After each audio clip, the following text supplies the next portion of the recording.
So the question for today is what is ethnocentrism? Very important question.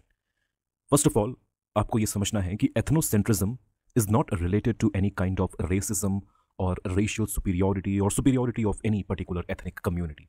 Ethnocentrism is not racism. ये आपको समझना है. Ethnocentrism एक mindset है, एक approach, एक perspective है, चीज़ों को देखने का एक नज़रिया है जो किसी भी ग्रुप या किसी भी सोसाइटी या किसी भी इंडिविजुअल के द्वारा अपनाया जा सकता है.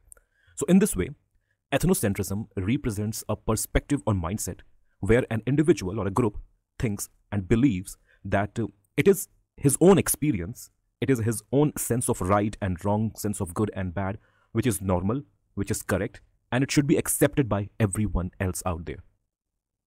Ethnocentrism एक ऐसी perspective या mindset है जहां व्यक्ति को लगता है कि उसके खुद के एक्सपीरियंसेस ही सही है.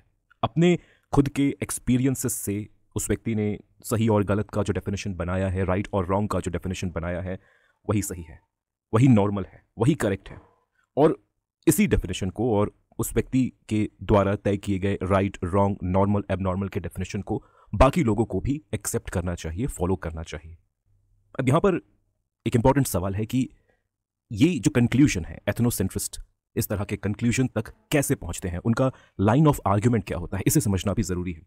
तो एथनोसेंट्रिज्म के पर्सपेक्टिव को अपनाने वाले लोगों का ये जो बड़ा क्लेम है कि my experience, my sense of right and wrong is correct and others should also accept and follow it, इस क्लेम के पीछे जो लाइन ऑफ आर्ग्यूमेंट है, जो लॉजिक है, वो कुछ इस तरह से इनके द्वारा दिया जाता है. एथनोसेंट्रिस्ट पर्सपेक्टिव को अपनाने वाले लोग कहते हैं कि जिस तरह से वे रैशनल है, उनके भीतर रीजन है, लॉजिक है, जिस तरह से उन्होंने अपने लॉजिक, अपने रीजन, अपने रैशनैलिटी को यूज करके सही और गलत के डेफिनेशन को डिराइव किया, राइट एंड रॉन्ग के पर्सपेक्टिव को बनाया, इसी तरह से बाकी जितने भी ह्यूमन बीइंग, जितने भी रैशनल ह्यूमन बीइंग्स हैं, जिनके पास रीजन है, लॉजिक है, वे भी अपने रीजन, अपने लॉजिक, अपने रैशनैलिटी को यूज करके इन्हीं सेम कंक्लूजन तक पहुंच सकते हैं. दैट मीन्स अगर मैं अपने रैशनैलिटी को यूज करके इस कंक्लूजन तक पहुंचता हूं कि this is right and this is wrong, आप भी अपने रैशनैलिटी को यूज करके सेम कंक्लूजन तक पहुंच सकते हैं. तो अगर कंक्लूजन सेम है, दैट मीन्स कि आपको मेरे पर्सपेक्टिव को फॉलो करने में कोई परेशानी, कोई तकलीफ नहीं होनी चाहिए. So this is the core argument of ethnocentrism. I hope it is clear to you. Before I end this video, मैं आपको पॉलिटिकल साइंस के हमारे ऑनलाइन कोर्स की जानकारी देना चाहूँगा.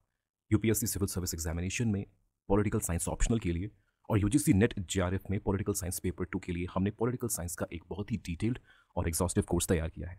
इस कोर्स में हम पॉलिटिकल साइंस के इन 10 यूनिट्स को कवर कर रहे हैं. अगर आप इस कोर्स में एनरोलमेंट लेना चाहते हैं या इस कोर्स से रिलेटेड और अधिक जानकारी अगर आप हासिल करना चाहते हैं, तब आप व्हाट्सएप के माध्यम से हमें इस नंबर पर कॉन्टैक्ट कर सकते हैं. Thank you so much for listening. God bless.